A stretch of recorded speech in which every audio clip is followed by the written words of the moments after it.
Capítulo 8. Y la vida continuaba. Un buen día la nueva casa, mucho más espaciosa que las demás, quedó acabada y la mujer de Villalta llegó. Daba la impresión de ser de porcelana, hilo de vida delgado pero recio, suave pero penetrante. Su rostro pálido y ovalado, sus ojos negros rezumantes de ternura, su fina boca y su cabello, oscuro y peinado en 2 trenzas brillantes, la hacían una criatura muy atrayente, sin ser en realidad grandemente hermosa. Y su voz se deslizaba sobre las palabras como sin tocarlas, dotándolas de una musicalidad acogedora y grata. Villalta se había unido con ella 7 años antes y en su cariño lo determinante era la emoción que en él había despertado su delicado espíritu desde que la conoció. Ella lo veneraba, pero había un tono maternal, de ala protectora y tibio regazo, en su forma de amarlo, tal como si fuera un niño grande. Comprendía que en Martín vivía un espíritu ajeno al suyo y se resignaba alegremente a que así fuera, porque intuía lo irremediable y extenso de su fuerza. Mas por su lado Susana, que así se llamaba, era también una isla. Le pertenecía a Martín, pero como un todo, no en sus detalles y secretos y pequeñas verdades, sino en la única gran verdad de su total dación. Cada uno dejaba que el otro fuera como era. Él la admiraba como se admira a una estatua, íntegramente, aun cuando la estatua no pudiera desmenuzarse en sus múltiples detalles porque se fugaría de su integridad, y Susana no pretendía entrometerse como un obstáculo en el corazón del hombre. Eran 2 compañeros. Se amaban, sencillamente. Pero la salud de Susana estaba herida. Una debilidad del corazón la mantenía asediada y, aunque en opinión de médicos tuviera probabilidades de vivir muchos años si se cuidaba, la muerte podría acaecerle en cualquier momento. Y este pensamiento atormentaba a Villalta, quien trataba de alejarlo fieramente de sí. El mismo tormento vivía solapado en el ánimo de la mujer, que, como quería vivir, hacía lo indecible por deslizarse sobre su frágil existencia sin darse cuenta de su mal.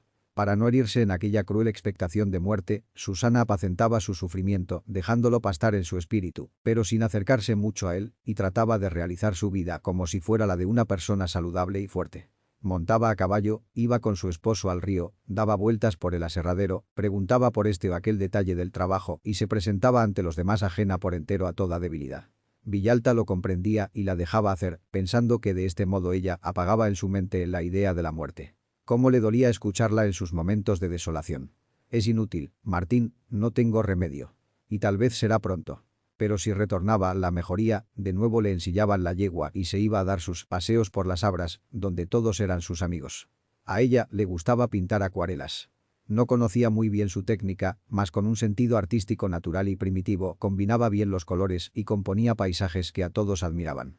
Pronto su casa se vio adornada con ellas y más adelante alegraron asimismo las viviendas de los demás finqueros, cuyas familias las consideraban un objeto valiosísimo. Procedían de la esposa de Villalta, que poco a poco había venido tomando el lugar de una como hada de la afabilidad. Le encantaban los niños. A Remigio, el menor de los Vegas, casi siempre se lo veía a su lado cuando Susana pintaba, embebecido en el ir y venir del pincel. Los otros mocitos muy a menudo sentían sobre sus tierrosas cabezas la caricia de su mano delgada y calurosa. Entonces ella sonreía con una complacencia debajo de la que era fácil vislumbrar la tristeza de su soledad de hijos. Vino siendo con el tiempo como la segunda madre de todos los rapaces de las fincas. Sin embargo, el saber que siempre tendría que ser la segunda y no la verdadera, la amarguraba, sí, y Villalta también lo comprendía. A él le parecía tan extraño este afán de continuarse en un hijo. Como hombre, no sentía el llamado. Un hijo, claro, haría enfoguecer una vez nacido los sentimientos de cualquier varón, pero mientras permaneciera en la nada le significaba apenas un concepto. En cambio, en la mujer la idea poseía vida, era como comezón en la sangre, que exigía el pequeño océano donde desembocar y encontrarse consigo misma. Y le dolía que Susana estuviera condenada a jugar de madre con él y con los niños de los obreros, para quienes con tanta dedicación hacía juguetes de trapo, pinturillas y mermeladas. Porque Martín sabía que su mujer en el fondo lo mecía también a él en sus brazos, y esto lo arrullaba. Huérfano desde muy tierno, toda su vida había añorado, sin saberlo, el calor de un nido desinteresado, y este nido era ahora Susana, quien, sin embargo, vivía encerrada en su archipiélago de amargura engañada con alegría y sobresalto de la muerte refrenado por su anhelo de vivir. Entretanto, el amor de Magdalena había empezado a ser impotente sufrimiento. Mientras Villalta estuvo solo, una escondida esperanza la animaba. Ahora, la presencia de su esposa se lo arrebataba más definitivamente, y la anterior situación que en el alma de la muchacha casi había equivalido a estarlo poseyendo y aspirando, se le desmoronaba y deshacía. Por las noches lloraba desoladamente en silencio, y no de celos, no de odio hacia la extraña ni rivalidad con ella. Simplemente se sentía relegada a un punto que era como un abismo. Pero Dolores Sánchez de Vega cuando se proponía algo no lo dejaba hasta verlo realizado. Villalta ya no venía los domingos a su casa. Ahora permanecía al lado de su esposa. Y Dolores seguía deseando al hijo de Martín, más imperiosamente en los recientes días, porque aquel muchacho Coto había terminado, aburrido de rondar inútilmente a Magdalena, por juntarse con una de las Mirandas. Y todavía con más ardor al ver cuán notorio era que la buena e inocente de Susana no podía dárselo. Es una lástima, se repetía para justificarse, que ese hombre se quede sin descendiente.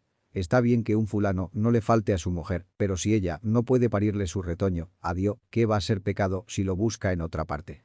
Magdalena se ha encariñado tanto con él. A saber si Dios mismo lo quiere así. Empero, era su madre y en la vida existían ciertas distancias que guardar. Si Dios quería que aquello llegara a acontecer, la muchacha tendría que lograrlo por sí misma, no obstante que podía caber de su parte alguna prudente colaboración.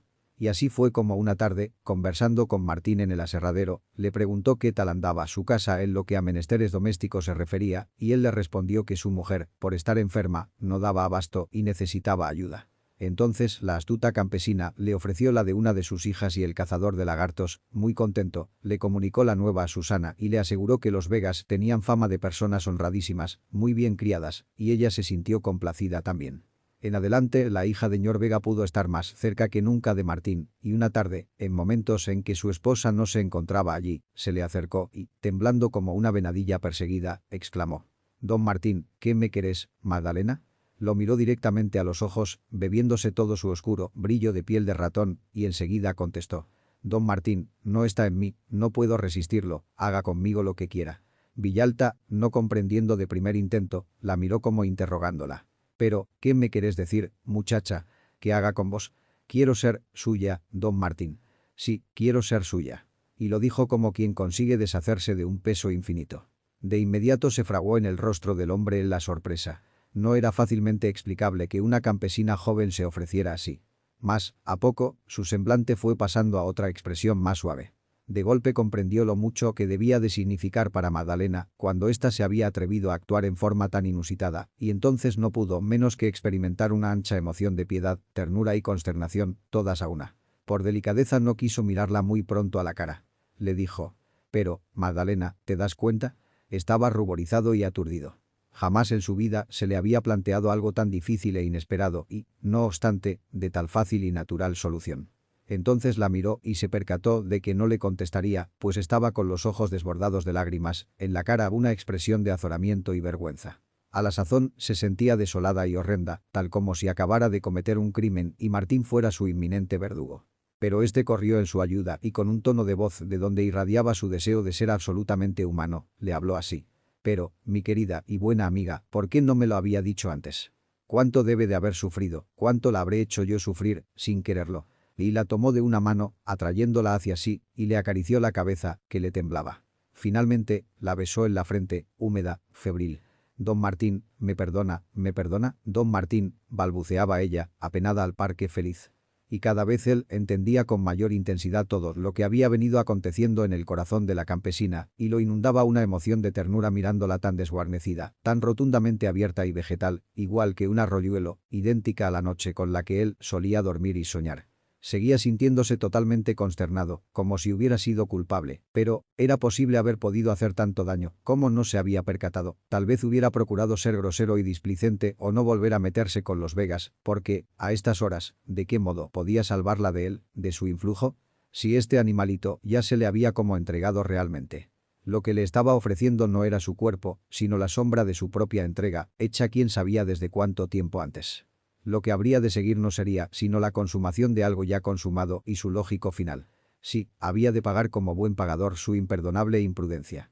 Él lo decidió allí mismo, mientras continuaba acariciándole la cabellera, qué suave es y qué negra, y las nalgas de ella se estremecían mientras iban cayendo al cabo en sus manos y siendo en ellas como una ardorosa sandía. Poco después sucedió la primera y total entrega llena, natural. Magdalena no estaba poseída de los subterfugios y complicaciones engañosas de las mujeres muy civilizadas. Se portaba simplemente como lo que era, una jovenzuela aún inexplorada, pero llanamente fértil. Uno se podía gozar en ella como en el arremolinado remanso de un río. Villalta lo comprendía así, y le estaba agradecido. Después de este día, no buscado por él, pero de él aceptado, el camino de sus relaciones con la campesina siguió adelante, porque ésta no quería desprenderse de su calurosa proximidad. Un sentido de renunciación la llenaba y defendía de los celos y de pensar que su felicidad no habría de ser perdurable. Con mantener oculto su cariño le parecía suficiente. Intuía que de Villalta no lograría arrancar más que un acto generoso y vital, no el vórtice de su alma. Y con quererlo se contentaba. Dolores, desde su casa, observaba lo que acontecía, merced a su olfato perspicaz, y aunque no podía evitar un estremecimiento por el porvenir de su hija, experimentaba una extraña y triunfante sensación de júbilo. Aquello era, no la victoria de Magdalena, sino su propia victoria. Y se daba compasión a ensoñar el bien deseado nieto. Ñor Vega veía muy desconcertado que su mujer se comportaba a menudo en forma tan sorprendente. ¿Sería que Lola no lo quisiera? Dios estaba trastornándose. ¿A qué esta manera de pasarse como alelada, sonriendo mientras miraba al vacío, o aquella otra de quedarse presa de una aparente emoción angustiosa? Pero por más que se lo preguntaba nada sacaba en claro, pues se hacía la desentendida y hasta le reclamaba su pesada insistencia de andar sobre sus pasos escudriñándoselos, y de ahí, Espíritu Santo, es que una no puede ya ni quedarse un momento ida, como dicen. Siempre lo he hecho. ¿Qué sabes vos si no es que estoy rezando más bien? No, Lola, no digo eso, pero es que me parece que te estás poniendo rematada. ¿Qué? Tontico de Dios, estoy más bien que nunca.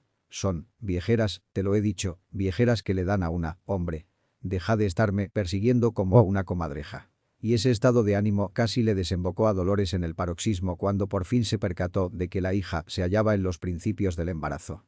Esa vez lloró, y no se podía saber si de regocijo o si de remordimiento, porque de todo había en su corazón, y Ñor Espíritu Santo menos la pudo entender. Se acercaba diciembre con su Nochebuena y los Vegas se preparaban para la pomposa celebración del rosario que siempre rezaban en su casa. Martín solía asistir a él, como todos los demás, y a fe que se divertía oyendo los cantos, bebiendo aguardiente y quemando cohetes. Esta vez habría de concurrir en compañía de su mujer, como el año anterior. Sin saber por qué, Dolores temblaba, a pesar de sí misma, imaginándose a toda la gran familia de las Sabras reunida alrededor del portal y, en medio de todos, su hija con su lindo pecado en el vientre.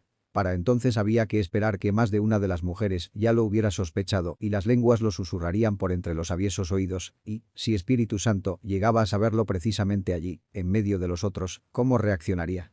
Porque ella estaba segura de que el descubrimiento habría de atravesarlo como un balazo, de parte a parte, y no se hallaba muy cierta de que su forma de tomarlo no fuera la mejor, con todo, y ser él persona prudente y de buen talante. Ella conocía muy bien cuán profundos eran sus principios acerca del honor de las mujeres y sus relaciones con los varones. Se decía para entre sí que su marido jamás había ni remotamente creído que una de sus propias hijas pudiera caer bajo el ímpetu del macho sin haberse antes casado con todas las de ley, y mucho menos echarse ella misma de propio impulso en los brazos de un hombre. En su familia siempre se habían mirado con gran severidad de estas cuestiones de amor. Cierto que José vivía amancebado, mas se trataba de un hombre y por otro lado Ñor Vega había dicho de mil maneras su enojo por aquella desvergüenza. Además, el asunto resultaba remediable. José y su compañera eran solteros. Pero lo de Magdalena no tenía remedio. Caso de que Ñor Espíritu Santo recibiera la noticia inopinadamente, sin ella prepararlo antes, podría desbocarse. No se debía confiar demasiado en las aguas mansas, por lo mismo que era el calmoso Ñor Vega, chispa tan amarga y violenta cuidado que obraría el prodigio de convertirlo en un incendio. Sí, era imposible que un hombre fuese siempre eternamente el mismo hombre. Se volvería una fiera, y ojalá estuviese equivocada, ojalá Dios no lo permitiese. Conforme la Nochebuena se aproximaba, entre los preparativos de la fiesta y del portal su ánimo se balanceaba de un lado para otro dudando qué hacer. Al fin optó por lo más difícil. Se lo contaría a su esposo esa misma noche, víspera del rosario del niño. No le diría, por supuesto, la parte que le tocaba a ella. Lo presentaría sencillamente como un acto consumado, debido al exceso de juventud, a la inexperiencia, a la fatalidad. Fue, de veras, borrascosa la forma como la noticia rebotó en el espíritu del hombre. Jamás, en sus muchos años de casados, lo había visto enojarse tan tumultuosamente. Su primer impulso fue ir por la muchacha que pasaba las noches en casa de Villalta para molerla a varejonazos. A ella no la mataré porque desgraciadamente es mi hija. Pero, a él, al muy sinvergüenza, lo voy a matar como a un chancho. No hay caso. Y temblaba, sus ojos manando lágrimas de dolor y de rabia. Corrió por su machete. La familia se puso en pie, sin saber a ciencia cierta qué acontecía. Entonces Dolores se plantó en la puerta, agarrándose en cruz a su marco con ambas manos, y gritó: «No, Espíritu Santo, no te dejaré pasar. Pégame, córtame, mátame a mí primero, solo así pasarás». «Quítate de ahí, mujer», clamó él. No, y lo miraba recia y suplicantemente a los ojos. Por Dios, Espíritu Santo, fíjate lo que vas a hacer. Tenés más hijos, pensalo bien primero, hay tiempo para pensarlo, es necesario que dejes pasar un poco de tiempo antes de hacer nada. Y con aquello el campesino principió a serenarse. Ya había transcurrido su momento peor. Un rato después Dolores lograba hacerlo acostarse, no sin haberle prometido él que lo pensaría hasta el día siguiente. Durante la noche lo oyó decir entre dientes frases que no lograba entenderle, y no durmió, esperando el momento de tener que volver a intervenir. Pero él cumplió su promesa. Se estuvo quieto hasta la mañana. Sí, el rebote en la pelota de hábitos, convicciones y sentido común de su marido había sido terrible. De haberle llegado la verdad estando en mitad de la gente, quién sabe qué desenlace incontenible habría tenido su violenta reacción. Ya quizás con algunos tragos en el cuerpo se hubiera puesto como loco. Pero a pesar de la dura refriega Dolores se sentía contenta del derrotero que iba tomando el asunto, aun cuando todavía no las llevara todas consigo en cuanto a cómo habría de seguir. No le gustaba para nada lo silencioso que Ñor Espíritu Santo había estado en la primera porción de la mañana, mientras ordeñó las vacas. Casi no tomó café ni probó bocado de la tortilla de maíz y queso que siempre engullía con tanto apetito. Se leía en su entrecejo como si una determinación ya madurada y muy grave estuviera a punto. La pólvora va a volver a estallar si yo no hago algo, se dijo Lola y corrió al aserradero, buscó a Villalta y sin preámbulos le dijo. Don Martín, no sé si usted se habrá dado cuenta, pero Magdalena está mal y yo creo que es de usted. Martín la miró abiertamente. Sí, lo sé, ella me lo ha dicho, perdóneme usted, Dolores, pero no fue esa mi intención. Estaba un tanto sorprendido de la forma tranquila en que ella se lo había expresado. Había esperado esta ocasión y se la imaginaba de tormenta. Nada hay que perdonar, don Martín. Lo que ha pasado, pasado está. Ahora lo importante es, como le dijera, Espíritu Santo, ¿usted puede figurárselo? ¿Lo sabe? Sí, se lo dije anoche. Y creo que quiere hacer una tontera. ¿Matar? Volvió a preguntar, como quien habla de cualquier cosa. Sí, don Martín, yo no quisiera que haya nada, porque sin duda usted tendría que defenderse, y usted comprende. Espíritu Santo, es su marido, claro está. No, Lola, no tema. Descuídese de eso. Pero hay otra cosa. Usted, yo, sí, claro dijo sonriendo. Está en peligro. Peligro conocido ya no lo es tanto. No se preocupe, y le repito, perdóneme, yo podría explicarle, han sido circunstancias que, pero ya Dolores se había ido, con la certeza de que no obstante lo tenso de la situación a la postre no sucedería nada extraordinario. Había que contar con la seguridad en la voz de Martín. De vuelta en la casa pensaba con admiración y extrañeza en Ñor Espíritu Santo. Un hombre que no había encontrado camino para empuñar una arma contra Ambrosio Castro porque se decía incapaz de herir a su prójimo, se trocaba en un ser tan belicoso y temible por la virginidad de una hija. Parecía extraordinario. Y se sentía orgullosa de que hubiera algo admirable en él. Ah caray, era la primera vez en que Ñor Vega había saltado la valla de lo comedido para irrumpir en lo heroico. Ella no entendía qué diablos pasaba con los hombres, por cosa tan frágil como la virginidad, capaz que se volvían leones y se mataban entre sí. Sí, bueno, había que respetar los mandatos de arriba, más, llegar a tales extremos, tontos más grandes. En fin, por lo que pudiera suceder, a pesar de la segura sonrisa de Villalta, iría a rezarle a la imagen de la Virgen que estaba en su aposento. Al fin y al cabo ella misma era la causa de este embrollo. Y oró con devoción y dijo que, si algo malo había de venir cayera sobre ella y no en Ñor Espíritu Santo o Magdalena o Martín. Sí, lo dijo muy sinceramente, y enseguida fue a pararse en la puerta de la casa y miró a poco que su marido salía del corral de las vacas con su gran machete ceñido, andando al encuentro con el causante de su deshonor.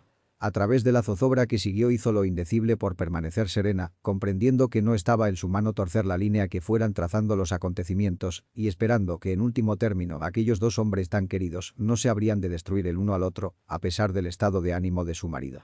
En el fondo, seguía complacida de su gran travesura y confiaba en que todo terminaría bien.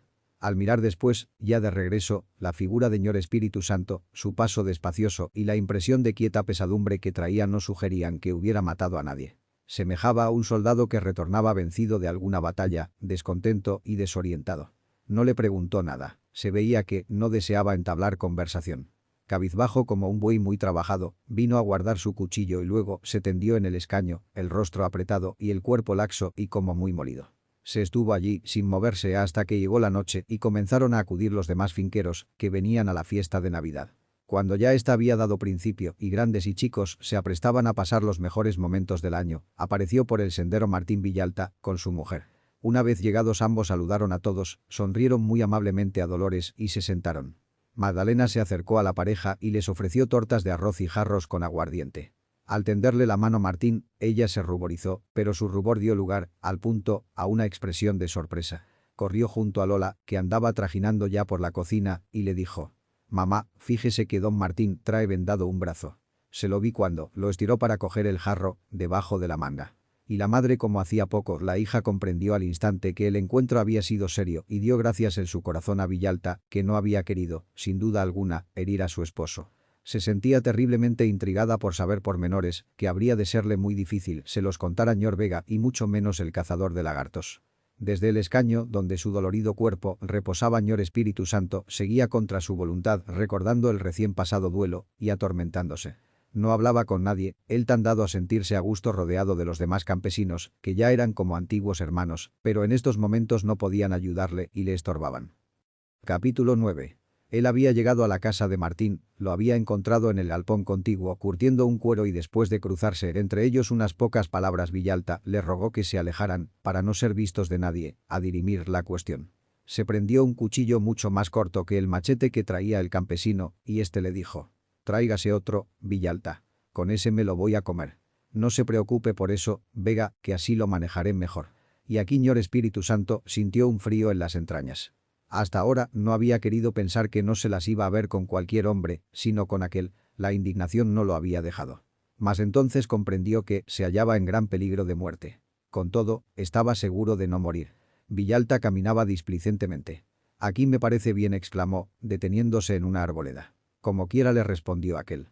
«Sin embargo, Ñor Espíritu Santo, ¿no cree que sería mejor que antes de comenzar con esta estupidez conversáramos un poco?» «No». Otro que no hubiera estado en el lugar del Ñor habría visto en sus facciones cuán honda compasión sentía Martín. Se encontraba allí totalmente a disgusto. No teniendo más intención que defenderse sin herir, deseaba a todo trance persuadirlo de que desistiera, pero, al no poderlo, hubo de sacar el cuchillo. ¿Qué modo de pelear se gastaba Ñor Espíritu Santo? Con su filoso machete trazaba curvas que hubieran partido en dos la cabeza de cualquier desprevenido, pero en agilidad el contrincante le llevaba mucha ventaja, de modo que sus tajos silbaban en el vacío o venían a morir en el acero de Martín, que por su parte no atacaba. Y esto arrancaba de su centro al campesino.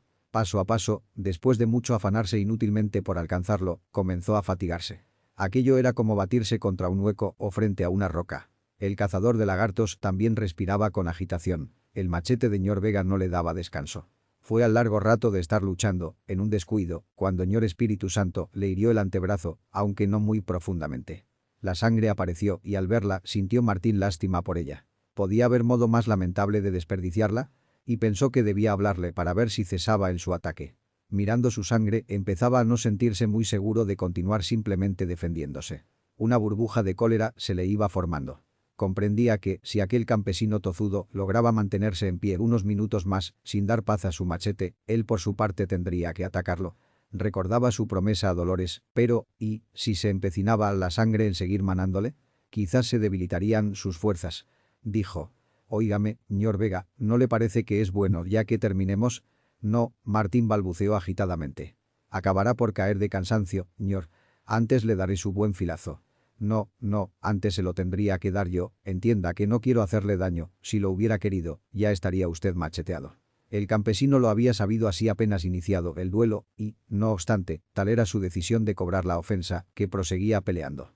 Mas escuchándolo en este momento de labios de Villalta, sintió inmensa desazón. Era una vergüenza, estaba resultando un inútil y un cobarde. El coraje se le desbandaba. Pero continuaba acuchillando. Ya ni miraba lo que hacía, tan cansado que su brazo se movía casi automáticamente. Era la lucha más absurda que podía darse. Un hombre enloquecido por la furia y maniatado por la sensación de ser un juguete en manos de Villalta, daba tajos desesperados, enfurecido y amohinado, avergonzado y, sin embargo, todavía fiero. «Te escuche, Ñor Espíritu Santo, por lo que más quiera, mire que se lo advierto, no me gusta verme la sangre. Si sigue saliendo me obligará a cortarlo. Atiéndame, hombre de Dios, no sea terco». Y para probarle que sabía herir, le midió un planazo en el costado, que lo hizo caer. Ñor Vega estaba irreconocible, verde en medio de tanto alrededor verde, su boca llena de espuma, sus ojos enrojecidos por la cólera y la derrota. Villalta aún podía sostenerse, no obstante, la sed que lo agarraba de la garganta y el dolor de la herida. Aquel volvió a levantarse. De nuevo Martín le pidió que no continuara, sintiendo cada vez más temor por sí mismo y no estando ya seguro de poder mantener el juego por más tiempo. Un creciente mareo le nublaba un poco la vista. Ñor Vega, sin embargo, de estar ya atravesado de impotencia, proseguía como un objeto mecánico lanzando cuchilladas. Martín volvió a derribarlo de un planazo y con desasosiego notó que había sido acompañado de ira, peligrosa por ser, a su modo, justa. Que no insistiera en incorporarse el campesino, que ya no siguiera más. Así lo pedía en tono casi suplicante. Y Ñor Vega se levantó. Ahora no era él, sino su fantasma. Demudado el rostro, sudorosa la frente, semejaba a un niño fuera de sí, dando porrazos contra una piedra. Estaba perdido, completamente derrumbado, pero continuaba agitando su machete como un monigote, por fortuna para él con demasiada torpeza y debilidad, lo que hacía que Martín lograra conservar todavía su última calma. Por fin Ñor Espíritu Santo no pudo más y se desplomó boca arriba, con un acezo y una agitación, rayanos en la agonía, mientras 2 hilos de lágrimas le caían por las sienes y un ronco sollozo le puñeteaba en la garganta. Y, entonces, clavando sus vidriosos ojos en el hombre que solo se había defendido, clamó: «Máteme, Villalta, máteme. Usted me ha deshonrado». Parecía, no un hombre, sino un pellejo vacío. Martín no le respondió. Estaba vendándose la herida. Después, con lentitud, se volvió hacia él, que continuaba respirando fatigosamente tendido cuán largo era, y plantándose a su frente, le habló de este modo: «Bueno, creo que hemos acabado. Sin embargo, aún falta algo. Hasta este momento ha sido usted quien ha hablado, y en una forma grosera, con su machete. Me toca ahora el turno a mí. Máteme, acabe conmigo de una vez», proseguía el otro. «No, ¿qué acabar con usted? Ya me está cargando con ese cuento», replicó, con cólera y piedad revueltas. «Es usted un majadero, Ñor Espíritu Santo. Ha arriesgado su vida estúpidamente. Yo he podido matarlo y no lo he hecho solo porque no había motivo. ¿Y a cuenta de qué? De la virginidad de su hija. Muy bien, eso es, por algo que para usted es terrible, y yo lo comprendo. Pero sepa que no me siento culpable de nada». El campesino había cerrado los ojos y lo escuchaba. «¿He perseguido a Magdalena? No, señor, ella vino a mí. Es tan joven, es tan buena, lo deseaba tanto. ¿Podía negarle yo el derecho a su naturaleza? Pues no. Y en cuanto a usted, ha procedido como un tonto. No vivimos aquí en una ciudad, no estamos en las aldeas de la meseta, tiene usted derecho, Ñor Vega, de ser un poco distinto al que fue antes. Ha luchado por espacio de muchos años para tener lo que tiene y de pronto no pensó en su familia, no meditó en sus otros hijos y vino a reclamarme una ofensa que acá, entre estas montañas y junto a estos ríos, resulta ridícula. Aquí en estas soledades el honor es otra cosa, se vuelve verdadero, y es que yo no haya podido herirlo a usted, Ñor Espíritu Santo. Consiste en que usted, por hombre y por digno, no haga ahora ningún daño a su hija. Y, si piensa en el niño, de una vez por todas, le advierto que, para mí los apellidos no tienen importancia. Será un Vega, pero, si el abuelo no pone inconvenientes, podrás ser mi hijo». Ñor Vega, mientras tanto, se había levantado. Villalta, tirando lejos de sí su cuchillo, se volvió de espaldas a él, completamente inerme, y terminó: «Y ahora, si quiere matarme, hágalo. Creo que aún le quedan fuerzas para darme el machetazo, si es que sigue pensando que lo he deshonrado». Y el campesino, que aún tenía en la mano su arma, la envainó pausadamente y Martín, siempre dándole las espaldas, se fue alejando. Aquel permaneció un rato parado en medio de los árboles, perplejo y ajeno a toda posibilidad de enhebrar bien sus pensamientos, y por fin dijo: «Siempre el mismo diablo de Villalta. No hay caso». Escupió, se golpeó una y otra vez el mostacho y luego se enjugó del sudor que le bañaba el rostro. Dolores lo vio llegar a la casa cansada y lentamente media hora después, y no le hizo preguntas. Mientras a su alrededor se rezaba, cantaba y bebía, los pensamientos de Ñor Espíritu Santo seguían bamboleándosele. No, Villalta no lo había convencido.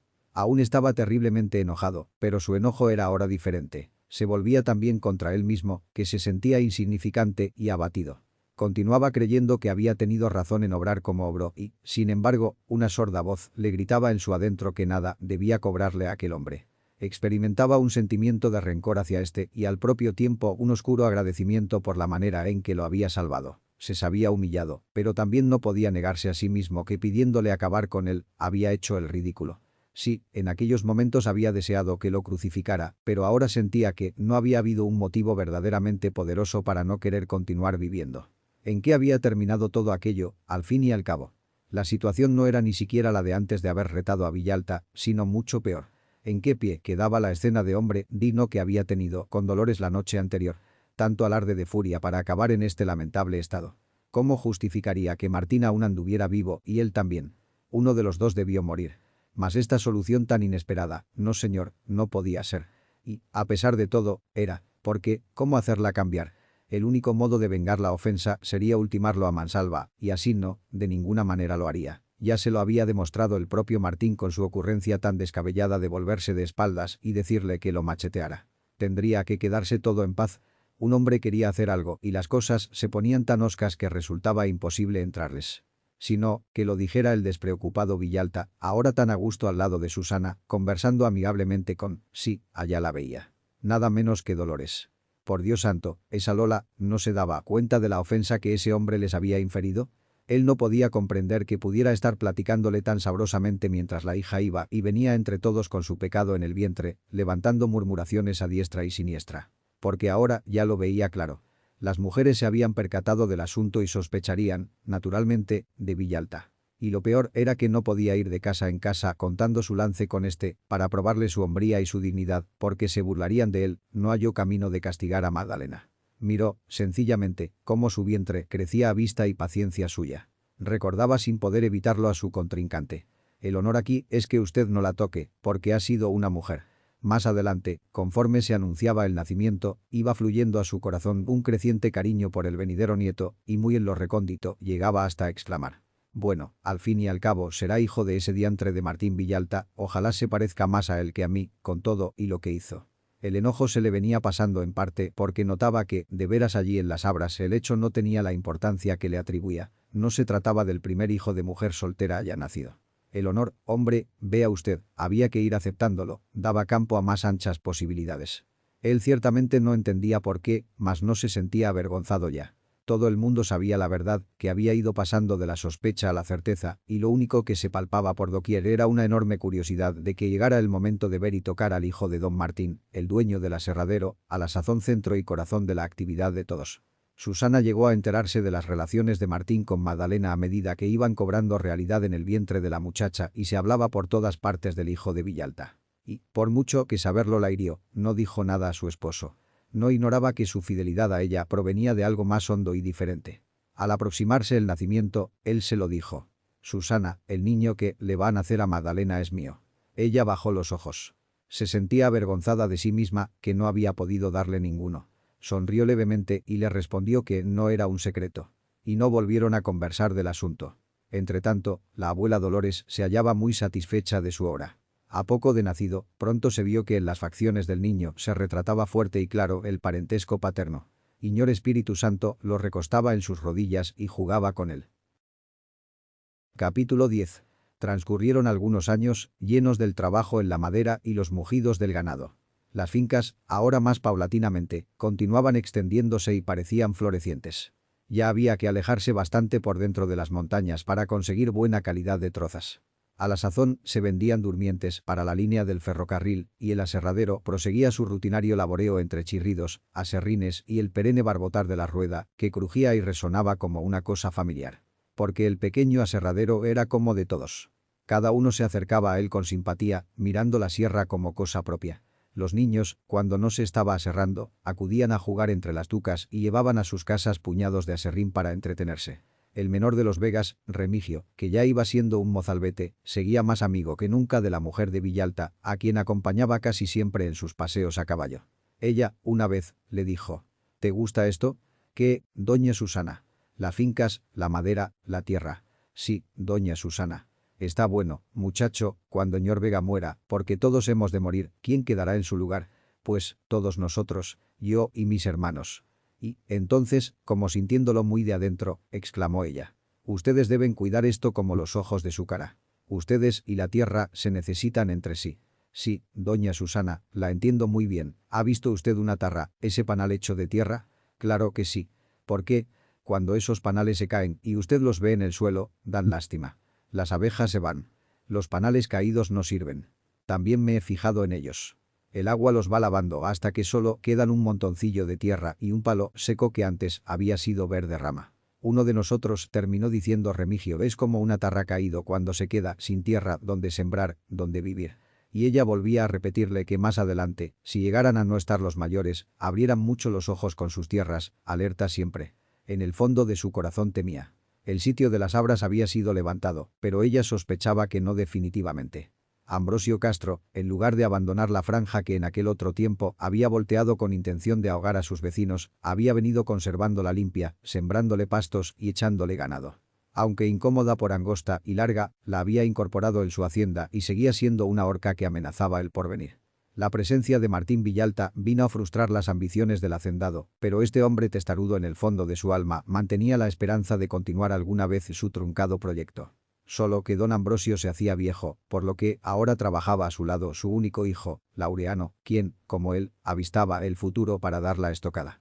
No, el sitio no había sido en verdad levantado. Cientos eran las hectáreas de repastos con las que durante el tiempo transcurrido don Ambrosio había ensanchado sus propiedades y muy grande la cantidad de reses que engordaba y con las cuales había venido realizando crecientes ganancias.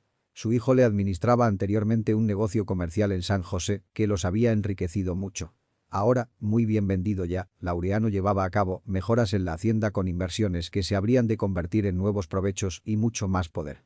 Y Susana se acongojaba pensando que entre tanto a Martín se lo veía algo cansado, como si estuviera aburrido de vivir por tanto tiempo allí, y con temor esperaba el momento cuando le dijera: «Dejemos esto ya y busquemos otros horizontes». Él no tenía el sentido del campesino arraigado. Le extrañaba, más bien, que hubiera permanecido allí tantos años, lo que solo se explicaba ella por una razón.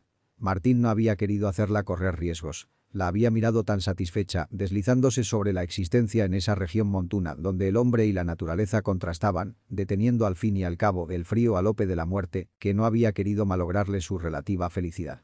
Una hermosa y delicada consideración de aquel cazador de lagartos, Martín Pescador, que si se había puesto a serrar palos era solamente por un antojo muy suyo, mas no porque hubiera decidido jamás enraizarse para siempre en una sola empresa, al parecer lucrativa. Últimamente él casi no iba al aserradero, que estaba en manos de Vázquez y otros 2 trabajadores. Apenas si lo vigilaba muy por encima. Prefería reanudar con mayor pasión su viejo juego de cazador. El aserrar madera se le hacía a Susana más y más evidente, ya le estaba pareciendo un trabajo pesado. Los implotes campesinos se imaginaban que ellos 2 nadaban en dinero, creyendo que el negocio les dejaba cuantiosas ganancias. Pero Villalta no era un buen negociante, sino un aventurero contemplativo que se había calzado botas de empresario. Para instalar el aserradero había tenido que contraer una deuda hipotecaria. Además, esto solo él y ella lo sabían. Cuando llegó allá cargaba otras deudas personales que debió muy pronto pagar con el producto del aserrío de los primeros años. Cuando pensó comenzar a amortizar la hipoteca, la compañía del ferrocarril le bajó abruptamente el precio de la madera y él no quiso en cambio disminuir a los campesinos lo que les pagaba por sus trozas. Así que la deuda de instalación apenas se había rebajado en parte. Aunque, tal vez, si ella lograra seguir viviendo el hastío, le pasara a Martín y un nuevo interés pudiera hacerlo quedarse. El hijo, por ejemplo, se lo miraba muy a menudo con el niño. Pero Susana sentía que, esta vez sí, la muerte vendría por ella. Martín le rogaba con insistencia que ambos se vinieran a la capital para que un médico la volviera a tratar, aunque ni él, que no creía ya en ellos, lo decía sinceramente, ni ella, porque había experimentado la inutilidad de sus tratamientos, lo deseaba. No fueron a San José. Su médico de cabecera era Dolores, que se esforzaba con sus herbajos y sus frotaciones en reanimarla. Empero, las fuerzas de su voluntad comenzaban a trocarse en sensación de abatimiento y desgano que la invadía por entero. Se hallaba cansada de seguir luchando por vivir. Quizá Ñor Vega hubiera podido decir, de haberla mirado por dentro, que ya no quería la existencia. Su vida en las Abras había venido cada día convenciéndola que su persona solo servía para destrozar la vida de su esposo, haciéndolo sufrir y obligándolo a permanecer reatado. Y este convencimiento la llevaba más y más a una renunciación de su lucha por defender el débil tallo de su cuerpo.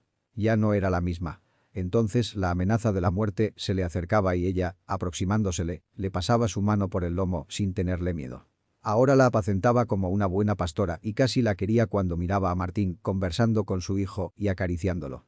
Ella ignoraba que su propia desolación era lo que influía en Villalta, en su aburrimiento, porque él intuía lo infinitamente delgado ya del hilo que la sostenía, y entonces, sin percatarse de sus íntimos deseos, anhelaba huir y abandonarlo todo para no mirarla y no atormentarse más.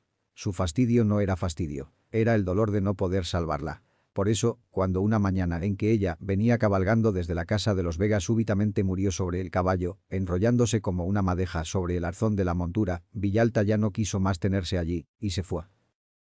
Capítulo 11. Los habitantes de las fincas acudieron a su casa, con sus sombreros en la mano, para acompañarlo, y al mirarlo tan silencioso respetaron su mutismo y no se sintieron fuertes para hablarle, sino para venerar sus callados sentimientos. Era fácil saber que él se hallaba lejos de sus almas, hundido en un apartamento hasta el que nadie hubiera podido entrar. Se hizo el entierro. Nadie lo vio llorar. Pero en su semblante se entreveía la crucifixión de su amargura. Cuando unos días después lo vieron partir, sin haberse despedido de ninguno, no se imaginaron que sería para siempre.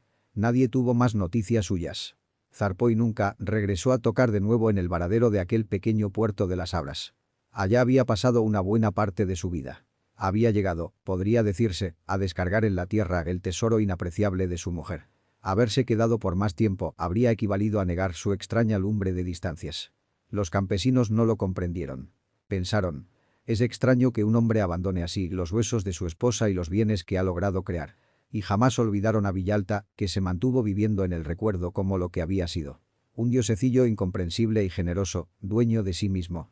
La única noticia que los Vegas tuvieron de él les llegó en un sobre lacrado, algunas semanas después de su partida. Eran unas escrituras en las que donaba su finca y el aserradero a su hijo, Marcelino Vega de único apellido, y entonces, solo entonces, se dio cuenta Ñor Espíritu Santo de que el hombre no había hecho el negocio que se creía. Una pesada deuda hipotecaria aún gravaba los bienes que ahora eran de su nieto. Con todo se consolaba el viejo, de algún modo habrían de hacer para cancelar el gravamen. Se olvidaba de que seguía existiendo Ambrosio Castro, ya con el brazo de su hijo junto al suyo. La lucha, la antigua y feroz lucha por la supervivencia de las Abras muy pronto habría de reanudarse. ¿Para qué decirlo? ¿Para qué ponerse a detallarlo? Laureano Castro, el descendiente, menos meloso que su padre, de mirada filosa y labios finos, no solo tenía buen pulso con la pistola, sino que sabía usarla de veras. Y no se sirvió de indios que no habían vuelto a salir por aquellos contornos, sino de peones traídos desde donde las obras del ferrocarril ya no los contrataban, con los que pronto prosiguió el cerco. Su padre murió cuando ya la victoria estaba a punto de llegar a las manos de su vástago. No pudo contemplar la rebatiña por entero consumada, mas logró adivinar el final. Como Laureano Castro tenía buenos entronques políticos, no respetaba nada.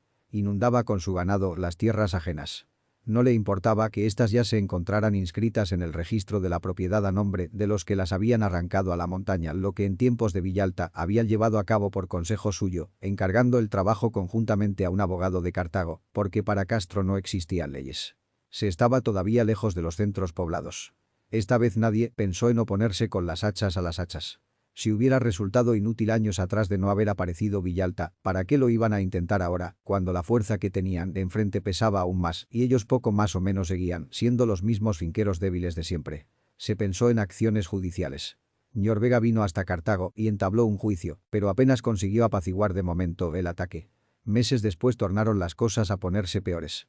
Castro se amañó para forzar a sus peones a denunciar como propias las tierras que iban abriendo alrededor de las fincas. Muchos de estos jornaleros eran centroamericanos sin papeles que se veían obligados a ganarse la vida de cualquier modo. Poco a poco, los denuncios, que solo formalmente les pertenecían, acababan abrazando la extensión de las fincas. Ahora había más pobladores. Los niños se habían hecho mozos, los matrimonios duplicado. Y corrió alguna sangre. El hacendado había cerrado las salidas a través de sus posesiones e impedía por la fuerza que ellos pretendieran sacar su ganado y su madera. La hacienda abarcaba ya todos los sitios por donde se podía salir. Los Cotos, los Vázquez, los Camachos usaron sus escopetas. Hubo 2 heridos entre ellos y uno de parte de Castro. Sin embargo, ¿qué significaba un herido allí, lejos de las autoridades? Aquella balacera más bien cayó de perlas para que Castro consiguiera en la capital el nombramiento de agente auxiliar de policía para su propio capataz. Había algunos dispuestos a machetear al hacendado, pero cualquiera que lo intentara sería recibido a balazos. Nadie sabía qué hacer. ¿Dónde se encontraría un nuevo Villalta que enviara otros cueros al hijo de don Ambrosio? Y la desbandada se inició. Si ya para llevar el ganado a la venta y sacar la madera aserrada había que arriesgar la vida en las tierras del poderoso vecino, valía la pena continuar viviendo allí. En la capital, en las pequeñas ciudades y aldeas donde los hombres luchaban e iban logrando implantar las ideas liberales, se ignoraba en absoluto lo que allá sucedía. Bueno, Laureano Castro también era un furibundo liberal a quien se dejaba hacer y pasar, ¿quién auxiliaría? ¿Qué guerra habría que emprender? Nadie atinaba a organizar la defensa. ¿Seguir así? ¿Para qué? Se podía ir y venir a pie, pero a pie no servía. Se requería un camino para las carretas, los caballos y las reses. Laureano Castro había destruido los puentes en toda la parte de su hacienda que colindaba con las fincas. Unos cuantos campesinos no podían contra tanto dinero y tanta capacidad de maniobra. Pero Ñor Vega y sus hijos, a pesar del peligro, de algún modo se amañaban para continuar aserrando y sacando madera. Por las noches, entre la oscuridad y los barrizales o bajo los más tormentosos aguaceros, que hacían salirse de madre al río y ponerse imposibles los arroyos, pujaban como otros tantos bueyes, ayudando a las ruedas de las cureñas en medio de obstáculos sin nombre. Iban armados por lo que pudiera acontecer. Quien los hubiera visto entre las tinieblas con el agua de los ríos a la cintura, atravesando la hacienda de Castro con sus tablones o su partidita de novillos, habría recordado que aquellos eran más hormigas que hombres y podían milagrosamente tender puentecillos de hojas secas sobre las cañadas. Y habían de regresar también entre la noche igual que bandoleros, como si tuviesen que esconder de la mirada de sus semejantes el pecado de su trabajo. Allí, por obra y gracia de la ley del más fuerte, vivir de la propia tierra había llegado a ser empresa heroica de rebeldes. Pero Ñor Vega no perdía la esperanza. La ancianidad había venido en su sostén. Habiéndolo hecho perder el sentido real de las cosas y mucha de su capacidad para enjuiciar las situaciones, la vejez le traía una calma asombrosa y una rara seguridad en algo que podría llamarse Dios, o el acaso, o Ñor Vega mismo. Comenzaba a acercarse de agradables nebulosas de viejo que vive del recuerdo y de gustosas nimiedades, y así soslayaba, sin percatarse de ello, el mirar los hechos tal como eran. Exclamaba: «Muchachos, no hay que desalentarse. Actualmente no tenemos nada que pagar. Como vendimos el ganado, pudimos saldar la hipoteca. Ahora todo es nuestro. Aunque Castro nos eche sus animales y nos impida ir a vender lo que hay que vender, de algún modo iremos saliendo de esto. La ley está con nosotros. Esto está inscrito en el registro a nombre mío y de Marcelino». Y se sentaba en el corredor a comentar de lo de aquí y de lo de allá con filosofía de viejo convertido otra vez en rapazuelo. Ya su cabello muy encanecido, masticando perennemente tabaco, su mandíbula se movía sin cesar de arriba abajo en tanto que su boca se trocaba en apenas un puñillo de saliva entre sus labios rugosos y un poco grises. «Dios ayudará, muchachos, Dios y Dolores, que ahora está en el cielo, velando por todos nosotros». Porque Lola había muerto. Ella no había podido soportar aquello. No estaba hecha para el sufrimiento impasible. Había sido la pelea y la alegría. Para herir, y no para ser herida. Ñor Espíritu Santo lo dijo cuando cayó en la cuenta de que una rara enfermedad empezaba a devorarla. «Esta dolencia se va a comer a Lola. Es la cólera la que la ha puesto asina. Ya no se va a levantar porque no quiere defenderse. No hay caso. Sí, se nos va a ir, no hay remedio, esta noche se nos va». Y aquella noche se le hizo la vela, a la que asistió la atribulada gente junto a la cual ella había construido sus mejores años y con la que había bregado y celebrado las nochebuenas. No llegó a ser completamente vieja, como su esposo. No se doblegó ni se dio por vencida interiormente. Ante lo imposible, dejó que la ira hiciera su trabajo, y sus huesos vinieron a convertirse en tierra. Ñor Espíritu Santo la lloró largos días. Pero lentamente vino integrándola en su recuerdo, haciéndosela agradable en forma de compañía interior y sintiéndose protegido por ella. Él no se gastaba fácilmente y se empecinaba en tener confianza en ese algo indefinible que lo mantenía achacosamente enhiesto. Como un vetusto roble que se empeña en ignorar el hacha próxima. Y el hacha llegó. Laureano Castro cortó la fuente de agua que movía el pequeño aserradero. Y fue entonces la caída del añoso tronco de Ñor Vega. Sucedió cuando ya no estaban todos los antiguos inqueros. Ñor Coto había muerto. Ñor Vázquez también. Sus hijos, así como Ñor Camacho, Ñor Leitón y los Mirandas, habían ido desbandándose del lugar, unos primero, otros después, y a la postre habían entregado por casi nada sus fincas al triunfante hacendado. A la sazón solo quedaba su gran compañero Benigno Mena, anciano como él, con solo su mujer y dos de sus hijos, porque sus otros vástagos como una vez Fermín Vega y después José y recientemente otros dos de los muchachos de Ñor Espíritu Santo, habían ido partiendo hacia diversos lugares para trabajar como se pudiera. El hormiguero se desperdigaba. Ramón Vázquez, antiguo aserrador de Villalta, casado con su hija Cristina, asimismo había emigrado con sus 3 niños, que tanto alegraban la tarde del abuelo. Aquello estaba poniéndose desolado. La hacienda amenazaba cada vez más la existencia de las tierras que restaban y resistían. Ya el pedazo de Marcelino, antigua propiedad de los Morales y después de Martín, se encontraba aislado de lo del abuelo por las forzadas ventas de los otros pioneros. Era, en realidad, una tierra solo legalmente suya. La poseía de hecho don Laureano como a pesar de todo se lo llamaba, quien iba y venía por ella dueño y señor. Pero aún no cejaban, hechos un puño los unos con los otros, el viejo Vega y el anciano Mena, rodeados de unos pocos descendientes. Ñor Espíritu Santo seguía murmurando. «Con un pucho de madera que podamos sacar de cuando en cuandito y 2 o 3 animalillos que vendamos, qué caray, podremos sostenernos, siempre que también sigamos sembrando un poco de maíz y otro de frijoles. Don Laureano no vendrá a echarnos de aquí a balazo limpio». Y no cesaba de mascar tabaco y todavía se golpeteaba el encanecido y amarillento bigote. Esa terquedad ponía furioso a Castro.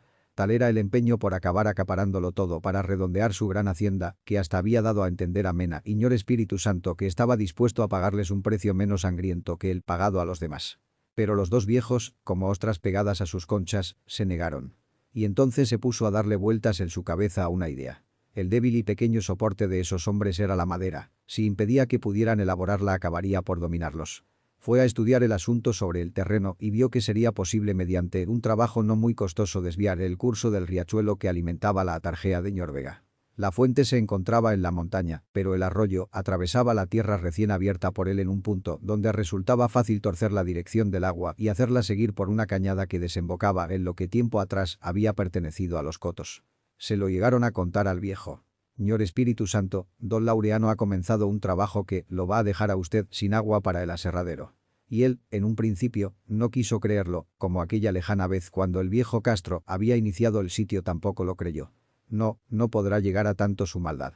Mas, tenía derecho el anciano a medir los sentimientos ajenos con la vara de su propio ser. El agua fue desviada. Y entonces perdió su vejez apacible y por un momento volvió a ser el Vega adulto. Comprendió que, ahora sí, nada podría impedir quedar vencido.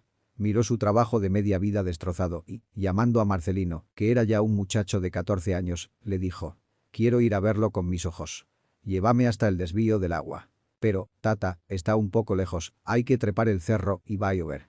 Y fatigosamente, amargamente, atravesó una arboleda, subió y por fin pudo contemplar la hora. Y allí recordó la primera vez que había llegado a la montaña, con José y Fermín muchachos, y los tres hincaron sus rodillas en tierra, los sombreros en la mano, y dijeron: «Padre nuestro que estás en los cielos», y enseguida «Santo Dios, Santo fuerte», hacía ya tantos años como siglos.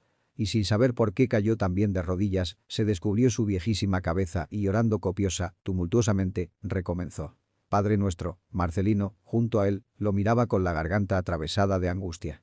A su vez dobló las piernas y se dispuso a acompañarlo en el rezo. Pero de súbito Ñor Espíritu Santo se quedó callado, en sus arrugas, su quijada saliente y sus ojillos hundidos y mustios una intensa expresión de espanto.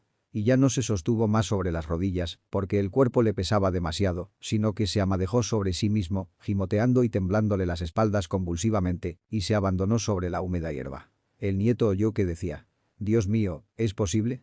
¿Vas a permitir esto?». No quería levantarse. Marcelino le rogaba con lágrimas en los ojos que regresaran y trataba de hacerlo incorporarse.